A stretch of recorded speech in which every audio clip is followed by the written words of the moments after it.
nkwaniriza nateegwa mukwano gwaffe atugoberera era nga nkujukiza nti subscribe updates.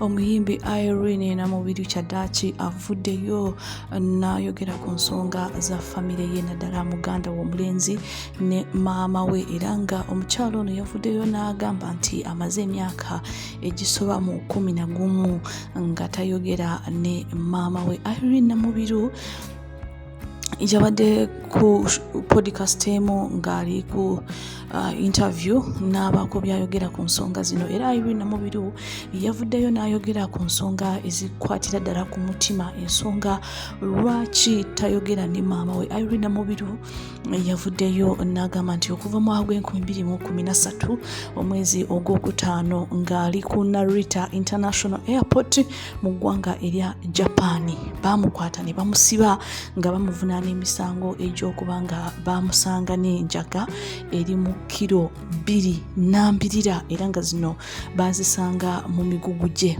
Kati Irene Namubiri ng'akyali ku kisaawe yeewuunya engeri enjaga gye yatuuse mu nsawo ye, wabula kigambibwa nti Irene Namubiri olw'omusango gw'enjaga ogw'amaanyi mu nsi ez'ebweru bagenda maaso n'okubanga bamukwata ne bamusiba, wabula oluvannyuma lw'okukola okunoonyereza okumala nga mu kiseera ekyo omukulu Hassan Kasinje yagenda maaso n'okubanga yeenyigira mu kunoonyereza okumala okulaba nti Irene Namubiri ateebwa, era kigambibwa nti oluvannyuma lw'okunoonyereza Irene Namubiri kyazuulibwa nti she was not guilty, era nga kino kyamuleetera okuba nga akomezebwawo mu ggwanga lino erya Uganda. Wabula yagambye nti ekintu ekyasingira ddala okuba nga kimutiisa, ekyamuleetera okwewuunya n'okwewuunya ensi eno kwe kulaba nti muganda w'omulenzi yakwatagana ne maneja we mu biseera ebyo ne bagenda maaso n'okuba nga ate bapangirira olukwe luno okusibya Irene Namubiri mu ggwanga lino erya Japan. Wabula omukyalo ono yagenze maaso n'okuba nga annyonnyola n'agamba nti bwe yakomawo mu ggwanga lino erya Uganda yali amanyi nti ajja kuloopa muganda we eri maama waabwe, ng'asuubira nti w'anaaloopa maama ayinza okubaako engeri gy'abuliriramu mutabani we okulaba nti awa ekitiibwa muganda we n'okuba nga ate tamuleetera mitawaana. Wabula ekyasinga okumwewuunyisa n'ekyamuleetera okuba nga ate yatiira ddala kwe kugenda n'agamba maama we ku bintu ebyo, wabula maama we n'atabaako kyakola, n'asirika busirisi n'amutunuulira butunuulizi n'atafaayo. Era Irene Namubiri ekintu kino kyamwewuunyisa, n'agamba nti yeewuunya yali asuubira nti ayina omuntu gwaddukiddeko okulaba nti amubuulira ekimuluma okulaba nga muganda wayinza okumulyamu olukwe.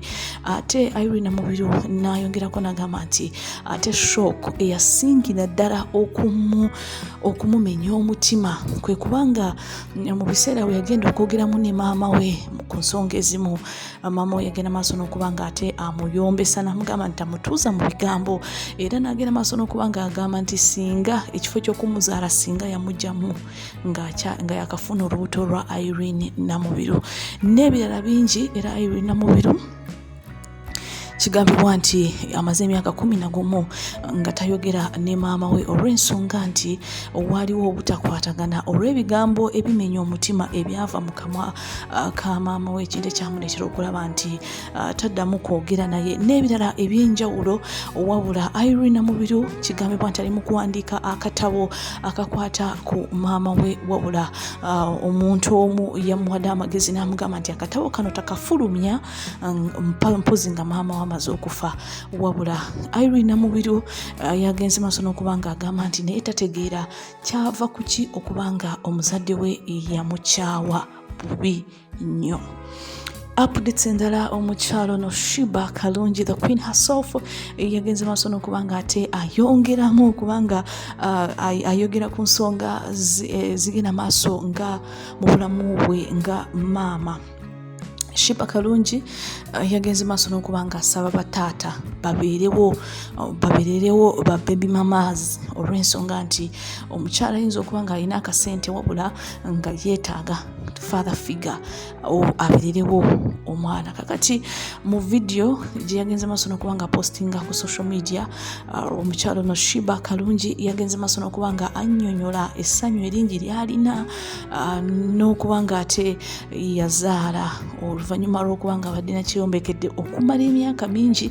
Shiba Kalungi bangi twali tumanyi nti talizaala, talifuna lubuto oba talowoozanga nako okuba nga afuuka maama, wabula omwaka oguwedde gw'2024 Shiba Kalungi yagenda maaso n'okuba nga ate azaalayo kibebi ekirungi, era nga bwetwogerera omwana wa Shiba Kalungi awezezza emyezi 2 mirambirira. Kakati Shiba Kalungi yagenze maaso n'okuba nga ate asaba bataata babeererewo abaana baabwe, babeererewo bamaama ababazaalira abaana. Tujjukira bulungi nti Shiba Kalungi kigambibwa nti yatunulira famire emu, taata, maama, abaana nga banyirira. N'agamba nti I want to be part of this family. Era yagenda maaso n'okuba nga afuna olubuto omusajja oyo omufumbo. Era kigambibwa nti Shiba Kalungi bw'atyo yagenda maaso n'okuba nga ate afuna omwana ono. Wabula Shiba Kalungi yayongedde okulaga essanyu n'alaga nti akyuse, awulira nga muntu mupya, awulira nga kwegamba essanyu ly'alina ku mutima lingi nnyo okuba nga yafuuka maama. Updates endala ze tuyina, omuvubuka ono Tamale Mirundi Junior yagenze maaso n'okuba nga yeewozaako ng'awakana ng'agamba nti ye talogangako Shakib Lutaaya era ye teyeegomba relationship ya Shakib Lutaaya n'omukyala Zari Hassan. Omukulu ono Tamale Mirundi Junior we yabadde ku interview ya Sanyuka TV, Tamale Mirundi Junior yagenze maaso n'okuba nga yeewozaako n'agamba nti ye talina kigendererwa kyonna ekisaanyaawo relationship ya Zari ne Shakib Lutaaya. Era yagambye nti ye takirowoozanga nako, taswala kukigezaako olw'ensonga nti ne mu biseera biri Shakib we yalina challenges ne Zari Hassan the boss lady. Omukulu ono yagenda maaso n'okuba nga making sure nti abayingiramu wakati, making sure nti wabaawo okukwatagana relationship y'ababiri bano eddawo. Wabula n'agamba nti era Shakib yagenda maaso n'okuba nga yeebuuzaako ku mukulu ono Tamale Mirundi Junior kyayinza okulaba nga azaawo relationship ye. Kakati waliwo engamba ezibadde ziyitingana mbu kigambibwa mbu Tamale Mirundi Junior yagenda maaso n'okuba nga aloga Shakib ne Zari Hassan baseparating, era nga ekigambibwa mbu yandibanga yeegomba okubeera ba wa Zari Hassan. Kakati omukulu n'agenze maaso n'okuba nga abyegaana n'agamba nti ye tasobola kubanga yenyigira mu bikolwa bino ebitali birungi, era n'agamba nti tasobola na kwenyigira mu kikolwa ekyokuba nga ayawukanya ababiri bano. Era kigambibwa nti Tamale Mirundi Junior yayingirira wakati wa relationship ya Big Eye Star Boss n'omukyalo oli Donizera. Era kigambibwa nti abantu bano yabaawukanya. Kakati byonna yabyeganye, n'agamba nti ye tabaawukanyanga nako. Era n'agamba nti mu kaseera ke yatandika okudeetinga Donizera mu biseera biri yali ya separatinga dda ne Big Eye. Era n'agamba nti ye si yensibuko ya separation y'abantu bano. Era n'agamba nti ekikolwa ekyo tasobola kukikola, era byonna yagenze maaso n'okuba nga abyegaana. Updates endala ze tuyina, Nava Gray yagenze maaso n'okuba nga ate ayogera ku nsonga za relationship ye. Nava Gray omuyimbi eyayimba obuyimba obusufu obw'enjawulo yagenze maaso n'okuba nga yennyonnyolako n'agamba nti ekituufu kiri nti ye tali mu relationship yonna, talina muntu yena gwali mu mukwano naye, era n'agamba nti ekiseera we kiribanga kituuse nga ateekeddwa okuba nga ayingira relationship eyo, ajagenda maaso n'okulaba nti akola ki, ajagenda maaso n'okulaba nti agikuuma, tajja kugireeta mu media.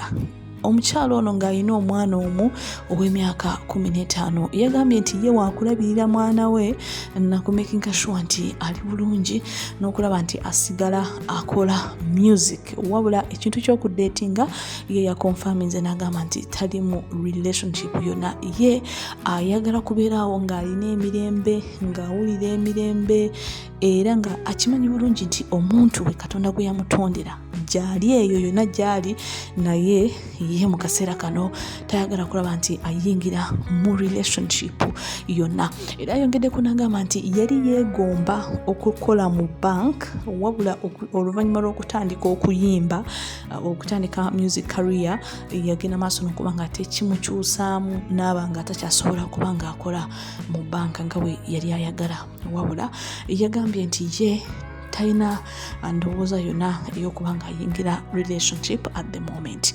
Thank you so much for watching.